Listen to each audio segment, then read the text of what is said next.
It's very interesting, and everybody knows this. This will sound like a cliche, to travel and go to cultures that aren't the same as your own, languages that aren't the same as your own. You're first, wherever you start. Once you factor in reincarnation, it's kind of hard to know what really belongs to you.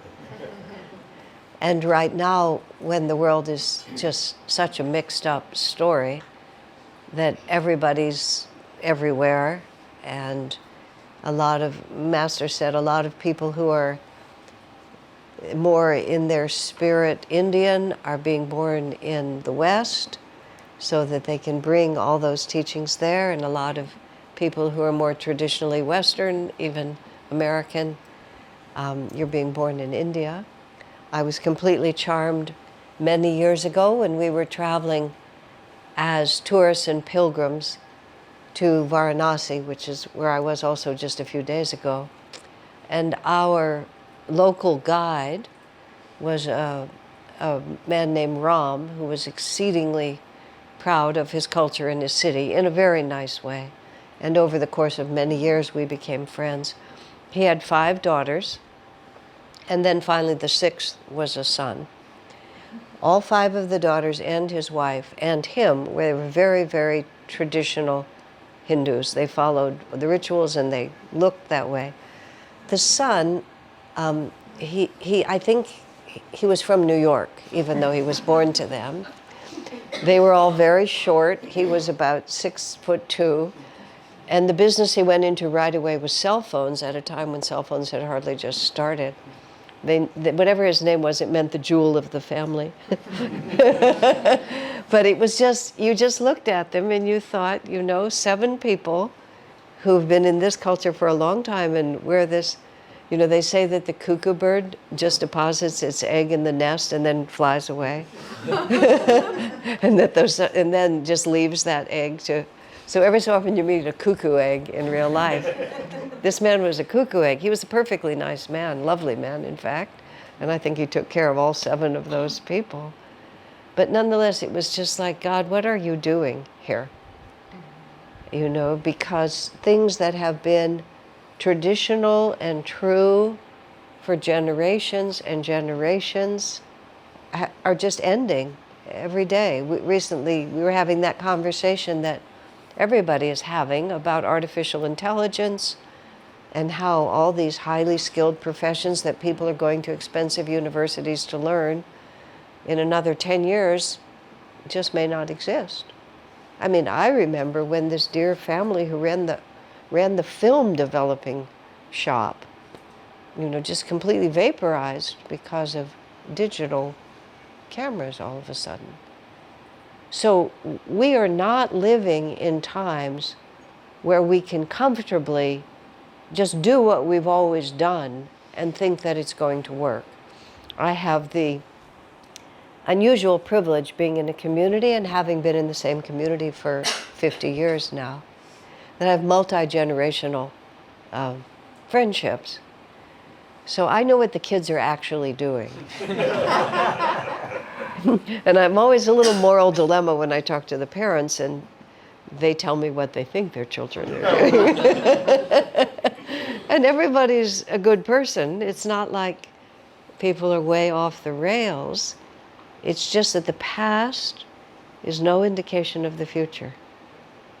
And that is not easy for the human mind to accept. Especially when you start building families, building, expectations for your children, or you as a grandparent or a parent have expectations for your grandchildren. And we tend to think that the past is an indication of the future, because in other yuga periods than the one we're in, there is some reality. But once you start on an ascending age, which is with the yuga cycles, I'll make the picture. This is 500 AD. This is 1700, where Sri Yukteswar said it began to shrink, 1900, where it really shifted, and then us, about here, which means that we're constantly expanding our capacity to perceive reality And what people say that is being invented, it's not really being invented. I mean, the realities were always there. It's just being noticed. Swami Kriyananda's father was an oil geologist, and he was sent to Romania, which is where Swamiji was born. Oil in Romania had been seeping out of the ground forever, but nobody knew what to do with it until Rockefeller and Standard Oil sent Ray Walters over there to tell the Romanians what to do with it, among others. It wasn't like it didn't exist. Nobody conceived of what it could do. And that's the world we're living in now, where people are conceiving of things that they never conceived of before. And it's, on one hand, it is extraordinarily fun. I wouldn't be sitting here if we didn't have the airplanes. I wouldn't be talking into this camera where there may in fact be living humans on the other side, or else it'll eventually go on YouTube, which we now just say like that's an actual word, you know, and people all over the world will see it, you know, by tomorrow morning. We just take all that, that's just the world that we're living in. But it wasn't yesterday. And what will happen tomorrow? So now we add into this that, you know, as the Gita promises, whenever virtue declines and vice predominates, and it is my humble opinion that virtue has super declined and vice is really predominating, that I, the Lord, take visible form to restore Dharma, to save my children from, you know, from it, all of it. And so Yogananda speaks of that, and he speaks, Master speaks not just of his own incarnation, but he backs it up to Jesus and Babaji and Lahiri Mahashaya and Sri Yukteswar and Yogananda, and then Swami Kriyananda, and then Narayani, Shurjo, and I'll name every person in this room. You know, there's something completely different happening now. And it's not Hinduism, and it's not Christianity. It's the Lord taking visible form to restore a new reality. So we have a choice as to how we want to participate in this. You know, we can, there's a phrase that I've grown to dislike intensely. We can just get Kriya, as if we were going shopping. I'll have a few asparagus, a little Kriya, you know, some zucchini over here. I'm advocating become a Kriyaban, which I think is a more elegant and more accurate way to say it. It's more open-ended than merely getting something. But we can simply, you know, learn a few things, get a few techniques, there I said it, learn a few techniques, and just figure that we're done. You know, this is what I came for, this will help me for self-realization. But that whole way of thinking is part of the past, not the future. Because the past has told us, if you do this, in the Catholic world, it's if you go to Mass, if you do this sort of thing. In the Jewish world where I grew up, I think you do mitzvahs. If you do enough good things and are an ethical person, and in the culture that you all live in, or at least the Hindu part of it, you can pay the pujari, and he'll just do it for you, you know? But that's the past, that's not the future. And what Master came and made what I think is just a remarkably radical statement, where he said, the only place that God can be experienced is in the human nervous system. I object to that because the poetry is so awful. You know, you start with that wonderful phrase, the only place that God can be experienced, and you really expect something more from that one. And then it lands in the human nervous system. But I think it's helpful because, at least for me, it's shocking.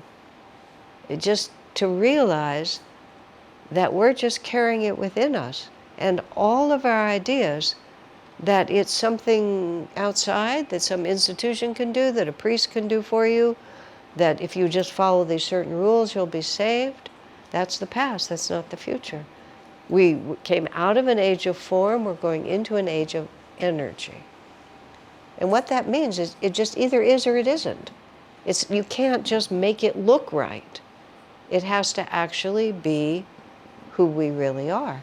Now, this is the really good news, because it puts our salvation in the only place where it really can be put, which is right into our own hands, right into our nervous system, but right into the decisions that we personally make.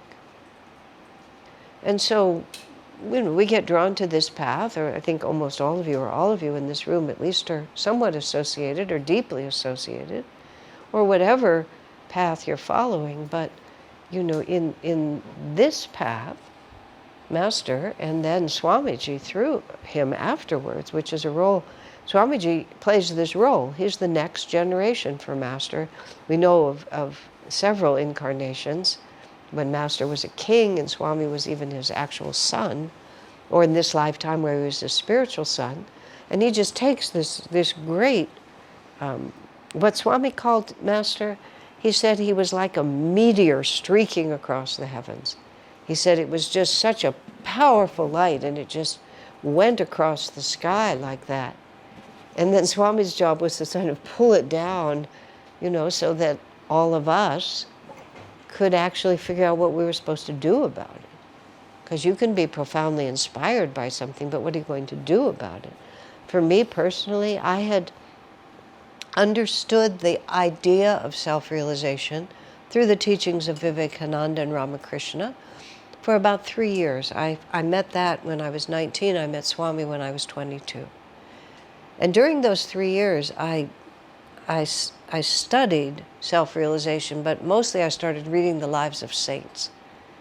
And at that time, there was a metaphysical bookstore, which, interestingly, a few decades later, Ananda itself bought. But at that time, it was just this wonderful store that was impersonal to me. And I just started reading through the saints and the yogis and the Christian missionaries. I just read anybody who had actually tried to live differently. Because it was one thing to think differently, even to believe differently. It was quite another thing to live differently, and I just couldn't figure out how to do it. But it didn't help. You get some Protestant minister who believes that Jesus Christ is the only Savior. I have to say, some of those missionaries had extraordinary courage in what they did. So whether I like their theology or not, just the power that belief gave them, they were heroic in ways that were breathtaking to me. But I was raised a Jew, and I don't believe that Jesus is the only Savior, so being a Christian missionary was not an option. You could be a Catholic nun and check that one off for a lot of the same reasons. I couldn't do that. You could be a naked sadhu up in the Himalayas. I had a lot of reasons why I wasn't going to do that. But there was none that actually related to the fact that at that time, I was living in San Francisco by then, or maybe still in Palo Alto. I had a job with a law firm. Not that I wasn't a lawyer. I have no professional training. I was a secretary there, although that one was fun because I found Valmiki's 1,000-page Ramayana. This is when I was about 20. In San Francisco, and where I lived to where my office was, Geary Avenue, one of the main streets there, I got on the Geary Express bus and I'd write it down and get off and go to my office. And I was reading the Ramayana like this. And I'd never encountered anything like this. And then Sita was abducted by Ravana, and Rama doesn't know where she is. And is she going to be saved? What's going to happen? And everybody on the bus was just as relaxed as they could be. And I would look at them and I would think, don't you know Sita's been captured? I was just totally lost in this story. I was working in that place. They had a machine that was like the precursor of a word, what do you call it? No, not mimeograph. Computer. Word processor, that's the word I was looking at. It was a precursor to that. This was a very sophisticated law firm, a very nice law firm. And my job was to run the machine. And when you didn't have any work, they let you just read. So I read the Ramayana to and from work and in my office when I didn't have work. It took me 3 months to read the whole thing because that was the only time I read it. At the end of 3 months, when I thought I was going to get a raise, instead I got fired. So just about the time we got seat to back, I was out of that job. But anyway, there we are, all of that. Interestingly, I got fired from that job. I don't know how to say this in a more delicate way, because I didn't give a damn. And somehow the personnel director sensed that. And what was so remarkable to me was, but of course I don't care about this job. I'm trying to find self-realization. Why would I care about this job? Now, of course, I grew up a lot after that. In fact, I was in charge of the publishing company at Ananda village at some point. I did a terrible job. I have no talent for business. But anyway, I was in charge of it for a while. And I had a few people on my staff who didn't give a damn. And I actually wrote a letter to that personnel director. Oh, I understand why you fired me. I was plenty smart, but I didn't care. And now, all of a sudden, I was doing something where I really cared. Okay? Because I met Swami, and it was thrilling to me. First of all, I saw personified what I'd been reading about in all these books. Somebody who just really was living the principles. And I don't know how I knew all of that, but I did, just the moment I saw him. And he had a community. And I mean, it took me approximately a minute to make the decision that this is what I was going to do. But I went there for myself. I wanted to help people. That was part of my problem in life. I really wanted to help people, but I was such a dum-dum. I didn't have anything to give them.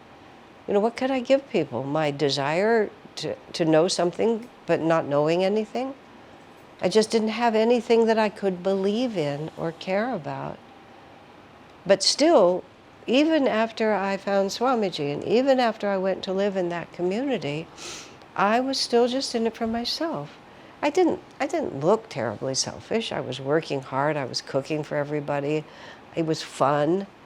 But I always did what I thought was fun. That was basically my principle. I went to work one morning. I walked over the hill with my friend Seva to go to the office where we worked, the publications business.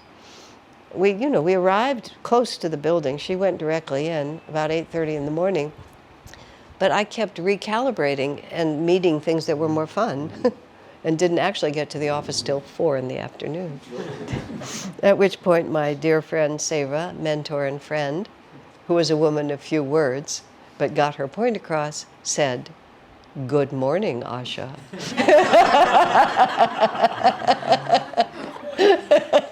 Which communicated quite a lot. But it took me a while. Okay, I love Swamiji, of course. I soon became involved in his life. At that time he was there. You could make tea for him. You could fix dinner. You could do his laundry. You could iron his shirts. You could do all the sort of chela things that you think about doing. And I was doing all of that. And I really appreciated the opportunity of living in that community, being out of the city, just all the things that were good about it. And then one day I realized that everything that I was able to do and loved was because Swamiji was working so hard to manifest it. Books to read, classes to be able to go to, and in that case even a place to live, wonderful friends, all of this. Because Swami was just pouring his lifeblood into making it happen. And it crossed my mind that maybe I should really help him. Because he was really helping me, and it's not really good to just take, is it? Even though I was taking for the sake of my self-realization, but the emphasis was on self and not so great on realization. And I just really realized, and Swami had talked about this, Master talks about that, this, the purest kind of love is friendship, he said. The purest kind of relationship is friendship. He says every other kind of relationship, no matter how generous-hearted it is, has an element of compulsion, was the phrase he used. You know, you marry someone, they become your wife or your husband, you give birth to a child, the child won't live unless you take care of it. You know, just all of these different ways. It doesn't mean that it necessarily is selfish. It just means that there's a point where you just have to do it. But friendship is freely given. And when Swami even started the monastery back in the 1970s, which didn't last, well, it lasted 10 or 12 years, that was a good run. He called it the Friends of God, which I honestly, at the time, I never understood. It just seemed a little odd. But later, when he was talking about this, and there's somewhere in the Gita where Krishna calls Arjuna friend, and Swami writes about that, about what an elevated relationship that was because of the way Jesus puts it. Jesus says to his disciples toward the end, "You call me master," and then he says, "And it's right that you should." He was not going, no false modesty here. He said, "But I call you friend," because a friend embraces as his own whatever it is that his friend is trying to do. And Swami has talked about this in many different places, just about rising to that level where the cause of the master is our own cause, that we actually care, not just in an abstract way, but in a very deep part of our heart, that if I'm going to take the grace and the teaching and the kriya and the friendship and the opportunity and the countless other things that being a disciple or a devotee of this path, what am I going to give back that will really matter? You know? And why would I want to do that? Do I really care? And these are not questions, there's no dogmatic answers to any Ananda question. People ask questions and they so often want, you know, something that won't wiggle, that'll just sit there. And that's what the past is about. I love, well, the Catholic Church, I don't mean to point fingers at them all the time, but you know, you start being very specific about things and there's no place to stop. I actually once, when we were in litigation with a master's other organization, there was a point where there was a piece of literature that they'd put out that said something like, you know, the masters bless those who are members. I think it even said in good standing or something like that. And I thought, well, did the master not bless you before you got old enough to have, you know, the lessons? And how many installments of payment can you miss before the master's blessings are withdrawn? Which is to say, all I'm saying is, you can't, those are forms, you know? Swamiji says, as soon as you tell people this is what you have to do for salvation, then you actually want to know, well, what is the least that I can do? How much can I get away with? If it's cut and dried like that. But that's the past, that's not the future. The future is, who am I really? And the other side of that is that it isn't just that I do this and this and this and this. It's, who am I inside of myself and what is really important to me? I remember I was sitting in my living room one day. I don't even know the context, because the house I live in is sort of a community house, so I don't really sit in the living room. I sit in my own room, but I was just sitting there. At that time, there was this big picture of Master on the wall, and I was just staring at the picture. And all of a sudden, I just realized I was born for this. Just like that. I was born for this. I remember traveling to India on my own. I think it was the first time I traveled by myself. I went on a Korean airline, Asiana, I think, airline. We stopped in South Korea, and I had like a 3-hour layover or something before the next round of the flight. And because I can be a little catastrophe oriented, I started thinking, what if the world ends right now and I just have to spend the rest of my incarnation in South Korea? What would I do? And of course, the biggest problem is I don't speak Korean, so I would have to learn Korean. And then I thought of all the immigrants in the US where you see, medical doctors from other countries who are cleaning hotel rooms because they don't speak the language and they haven't gotten established. So I figured I'd go. I didn't actually think that if the whole world has ended, their hotels are not going to be real busy. But, but in any case, I thought I'd just go clean hotel rooms and I would learn Korean. And then when I got good enough at Korean, I would open an Ananda center. And it was just sort of one of those vague, sort of daydreams that you have sometimes, especially when you're, on long airplane trips. But I have to honestly say, I was so pleased with myself. I was just so pleased to find out what my heart would do if it was just left on its own. So what I'm actually saying here is, don't worry about what you look like. Don't worry about what anybody else is doing. And I can urge you to do lots of things that would be very helpful to Master's work. But you have to start with yourself. You have to start with yourself and actually ask the question. If I were stuck in a country where I didn't speak the language and I had to spend the rest of my life there, what would I actually do? Who am I? And if the answers don't please you, then that's when we have to really start working. And if one comes to a strong feeling of gratitude and appreciation and the natural desire, as Swami put it, it's the nature of joy to want to share itself. It's much more, the first thing we do when we find something we love is tell somebody about it, isn't it? Well, nowadays you just take a picture of it, and even while you're doing it, everybody's watching you do it. Why do we do that? We do that because it's more fun.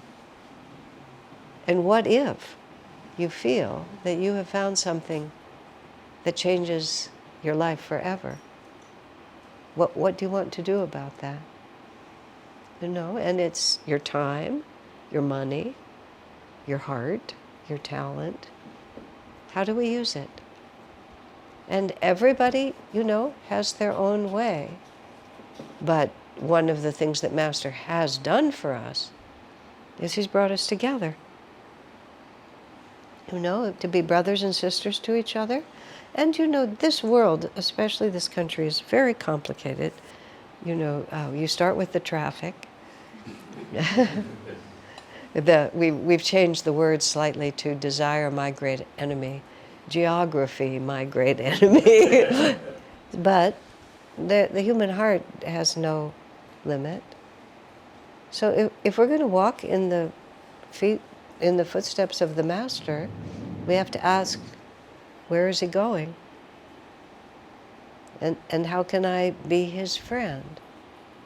Not just his student, not just the one who gets Kriya and goes home and practices it, which is good. I'm not against it. Become a Kriyaban, which is a little bit more like, more dynamic, right? But how can I then be a friend to the one who's been such a friend to me? And it's a very personal answer, but do ask the question. Do ask the question. I often think of my life review. I've always been a little infatuated by dying, but about death and life review and all of that. I love to think about my life review. I just love to think about, being with the Masters or their appointed representative, whoever that might be on the occasion, and just looking back over it and just see whether or not I can stand in how I've lived. And if we haven't, if we can't, then maybe we should think about it. You know, what can I do so that I have what people might think is a bit of a morbid phrase, but I like to sort of store up enough that I can die on this. I can rest on these laurels. I can face the masters from this point. And if I can't, what can I do to make that more true? These are wonderful meditations and lead to wonderful ideas for the best way to live our lives. So many of the great stories involve a disciple being with a master incarnated, or with a great disciple, as we were with Swami. What if you're not? What if there's nobody embodied around you that you feel that way toward? Here's something interesting that I thought about at one point. The avatar's return, Master tells us about a number of his previous incarnations. But there's a lot of space between those incarnations, sometimes centuries and centuries. So, and whereas the avatar is totally free and chooses his incarnation according to the will of God, nothing to do with his own karma. But we are compelled to incarnate much more frequently because of the unresolved vrittis that we have going on within us. So if every time we incarnate, we demand that there be a guru in the flesh for us to relate to, we're going to be switching around about every 60 or 70 years, right? And we're bound to have to choose lesser teachers, because what if there doesn't happen to be the cycle when there's a really great teacher or great disciple? Whereas we talk about the relationship with the master running over many incarnations, and so are we going to be so fickle as to say that because you're not here with me, you're out, and I'll just take anybody who happens to be walking around in a body right now? I mean, everybody just says this as if this were like an obvious thing. Of course I want somebody in the body to guide me, but we're not thinking it through. This is a great problem on the spiritual path, is we just get some idea in our head. This is what I was saying about the past and the future, and we don't actually think it through to the end. So also, if you believe that time and space and death is no obstacle for a God-realized soul, then the mere fact that they're not with you is not saying that they can't guide you. Now, one could also say, I'm not very good at getting that guidance, but that's an entirely different problem than the problem of whether or not the master is incarnated. And the calm assumption that if he had a physical body I could see, then I would listen to him, is perhaps a convenient myth. I won't say for sure, but it might be, just like I would do it if. I mean, there's lots of times we say, oh, well, of course, I would be very dedicated if. I would be very generous if. I would be very attuned if. But if we also accept that God and Guru know what they're doing with us, you would not be in an incarnation. No circumstance of your life could be other than it is exactly meant to be. And if you just look around the room, you're not alone here.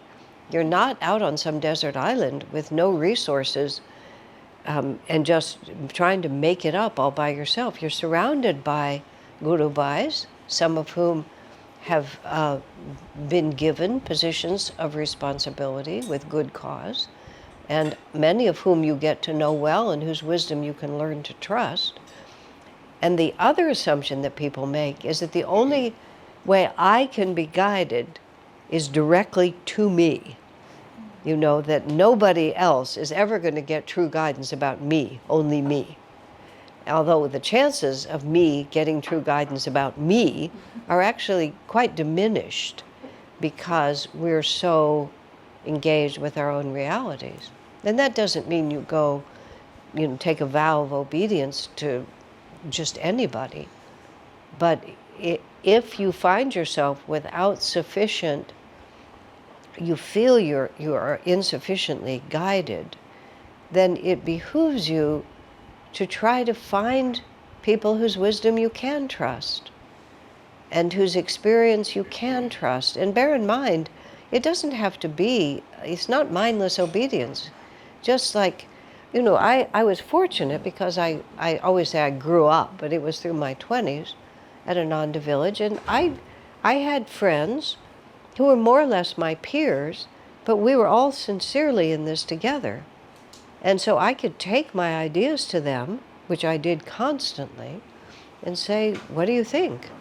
Does this make any sense to you? Does this seem, like it might be a valid idea? Do you think this is a path I should follow?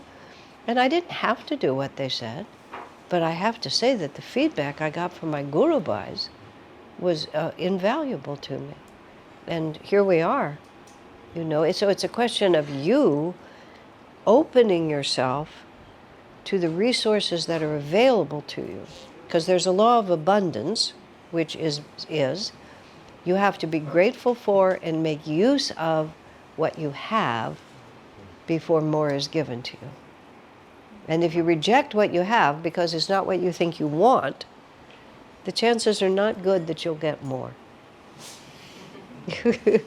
Okay? Does that help? It's one of the most brilliant 5-7 minutes. Okay, I'm glad, because it's a very real and important question.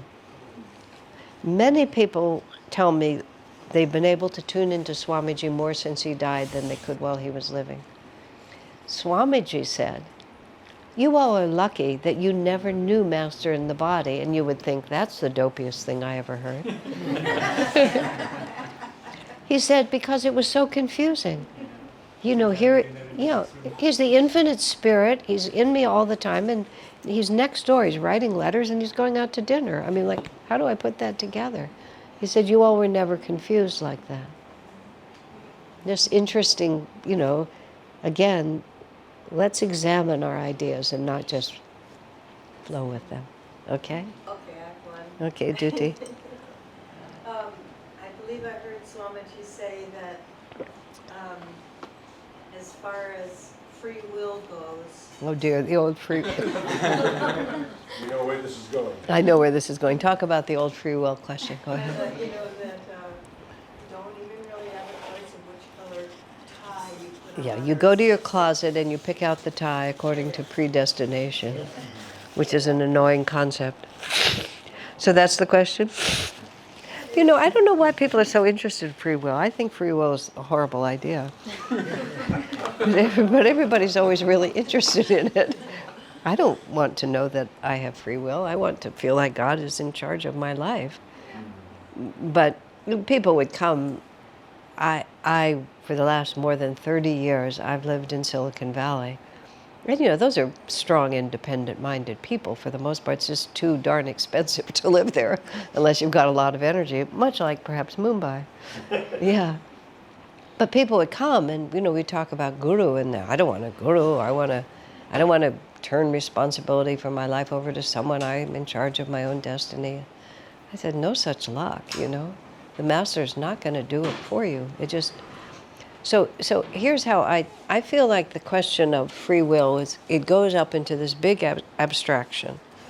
And I know that for many people, the big abstraction is a very important question to answer. I've always been a very practical person. The question to me is what can I do about it?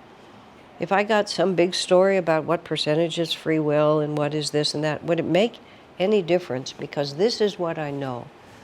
I make constant decisions about what to do.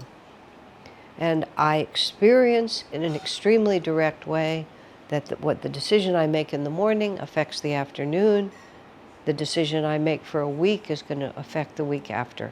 So there is no question in my mind that my willpower, my determination, the purity of my heart, the generosity of my heart, has a huge effect on what happens next.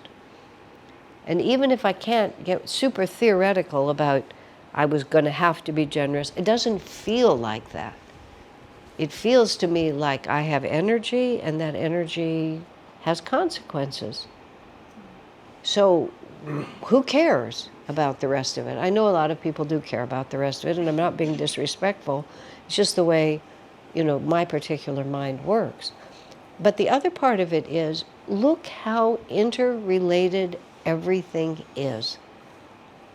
I mean, you can't be here without there being, millions of other things that had to happen for you to be sitting right here. I mean, just start with the pilot who flew the plane across, if you came from the U.S. like I did, about the fact of, whether you can make the turn because some big black car was there and it looked like it was never going to move. What time did you get here? Why did your parents meet? Why did they decide to have a baby? And what about their parents? Like, where are you going to cut the fabric of life and say this happens by free will independent of everything? It's just self-evident that it's all rolling together.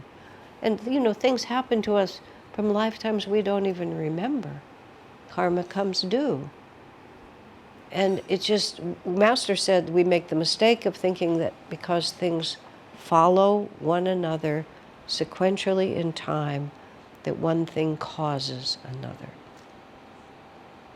But it isn't. It's that the karma is coming due, and so circumstances come. And the karma coming due is that, you stole somebody's inheritance, or you ran away with somebody else's spouse, or this. One man asked me once, he had a very profoundly, a child that he was going to have to take care of well into adulthood. And, he just asked me, why do you think that happened?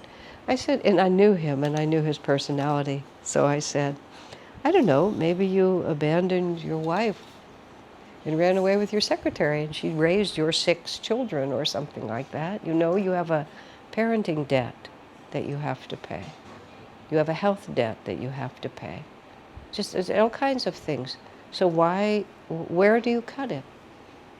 I got very interested in health when I was 18 years old. And I've had very good health. I tend, today notwithstanding. And it just crossed my mind very recently. Oh, heavens, I probably was sick for many incarnations. Which is why at the age of 18 I became very interested in health and diet and hydration, and all the things that you have to think about. And it just became obvious to me, of course. I broke the laws of health for many lifetimes. I suffered the consequences. And so now I don't break them as often. Just karma. What? Free will, karma. It was free will that caused me to break the laws, and it was free will that caused me to remember that it wasn't a good idea to do it, and I would someday get old and maybe it would matter. Where do you cut it? That's the question. If somebody can tell me where you cut it, then you'll talk about free will. Okay? Now, how it ends up that you pick a red tie instead of a blue one, I have no idea. But apparently, according to Swami, that's the way it is. Everything conspires. It's both very relaxing. Yeah, in a certain sense, it's very relaxing, because why do I rebel? Yeah. Yes, Abhirushi? I have now questions on that. So the questions, I have 3 questions. First question is, can you talk a little bit about surrendering to God and Guru as a state? What does that look like and how does it feel? Huh. Feels real good.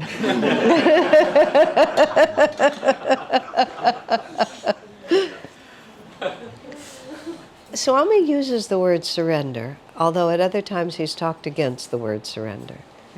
Because surrender, I've been reading these novels about military things, of all things. I've never thought about it before, but I found this great author who writes history, but he writes it in a fiction way. Anyway, so I've been thinking about war and fighting. He says, the word surrender is when you've done everything you can and then they finally vanquish you and you have no choice and then, you surrender. It's not a very attractive concept. So even though I have to say in other contexts Swami has used it, sometimes he just says, we talk about surrender like we're beaten down and it's the only choice we have.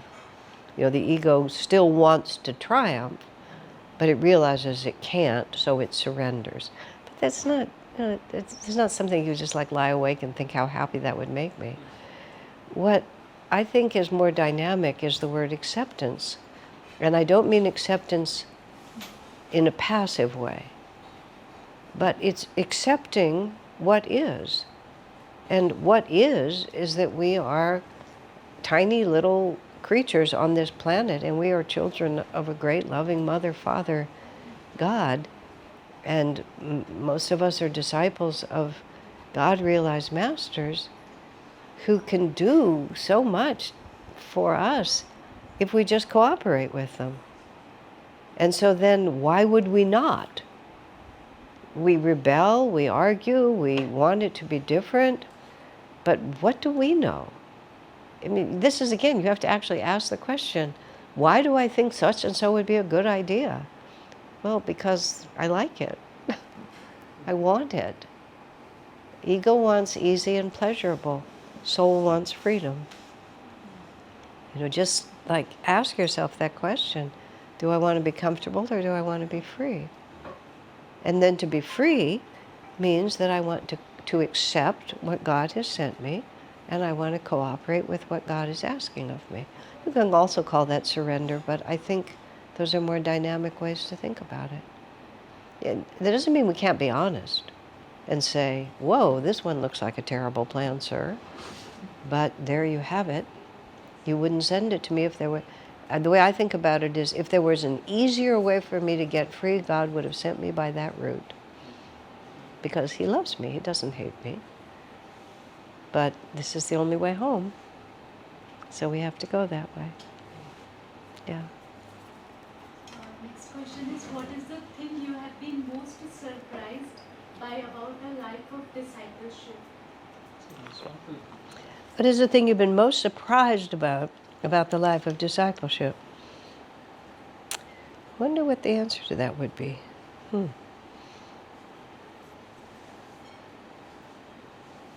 How wonderful it is, perhaps. But that, I think I knew when I met Swamiji that I was really on to something. But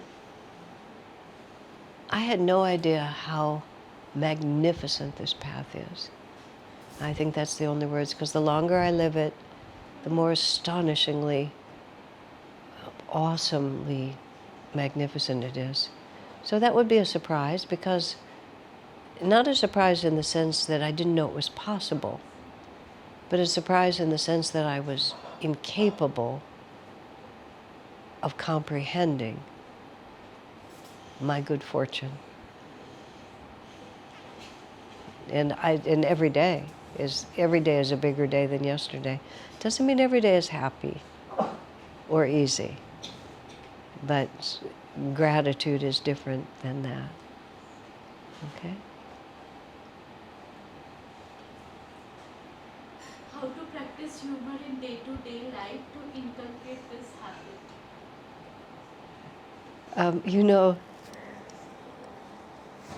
There's no shortcut. I mean, that's a question. I'm not casting aspersions on whoever asked it. The question is how to practice this every day to... Practice humor. Oh, humor. Excuse me, I missed the question. Thank you. How to practice humor every day. Well, Master said read a funny story every day. Swamiji loved P.G. Woodhouse. He tried to get us good, clean, bright humor. I'll put it to you this way. When I cracked a rather cheeky joke to Swamiji once, millions of times, and once when I did, I got sort of scared, like, is this really what I should do? I said, sir, what is humor? Why did I give you such an answer instead of just answering it straight? He said, to a certain extent, humor is a spiritual quality, because in order to enjoy humor, or to make humor, you have to be able to take a situation and see it differently. And that, just to be able to step outside of the obvious and see something that isn't obvious requires a certain flexibility and expansion of consciousness. So I think that would be how you would practice humor, is just don't always think of things as they are. And you have to also be childlike to enjoy humor. You know, just to be... children don't have as many preconceptions. There was a little boy named Kabir. We found his name. He was about 2. He was on the plane that we were on. And I don't know, that little lad, he's definitely an emperor from some other incarnation. He just marched around the airport as if it was his airport. And you just, just seeing him, you just realize how free you can be. We don't have to play our roles so seriously. That's all I would say. Actually, I have one. Okay. Maybe last I was going to say, last one. Ashaji, if our higher self knows everything, the way to Mhm. live, what to do, then why do we really incarnate? Because our higher self knows everything. Because the lower self doesn't. So what does it matter? Why do we need to have a lower self when we, eventually merge with the higher self? The question is, if the higher self has all wisdom and knowledge already, why do we have to incarnate? That is the question as to why God did it. And Vivekananda's brilliant answer to that was, the level of consciousness that asks the question is not capable of comprehending the answer. Because you would have to have the perspective on the creation that the divine has, and by definition, you know and I know, I don't, and you don't, I can't see it as God sees it. Apparently, they all tell us that if we can see it the way God sees this, it all makes perfect sense. And that is just an article of faith, that you just have to do that. Now, once again, I get real practical with this. I'm in prison, and that's a prison of my own consciousness. I might not be guilty of the crime. I might be here by bigoted, prejudiced attorneys who put me in prison, but I'm in prison, and I don't like it. So how I got here and why I got here doesn't matter as much as what do I do to get out. And I've certainly found the longer I'm on the path and the more I keep trying and the happier I get, the more fair it seems. So we have to also be practical in the questions we ask, and we also have to say, well, I remember Shivani went into seclusion, not from Mumbai, Shivani from Assisi. And she came out of seclusion, she walked up to Swamiji just with this fierce energy she has. She just looked him in the face and said, why? And it was that question. And Swami just looked at her, I sort of leaned over because she's short, he kind of leaned over. And he said, Shivani, what difference would it make? Meaning the problem is still the same. So the question actually becomes, how motivated am I to escape from this prison? And what difference would it make if I knew why he did it? Again, it's like questions will spin, and sometimes our mind persuades us that if I had the answer to this question, then I would get to work. But you have to also ask yourself the question as to whether or not I'm just avoiding the work by demanding the answer to the question. Be practical in your idealism, that's how Master put it. Okay. And when you find out, let me know.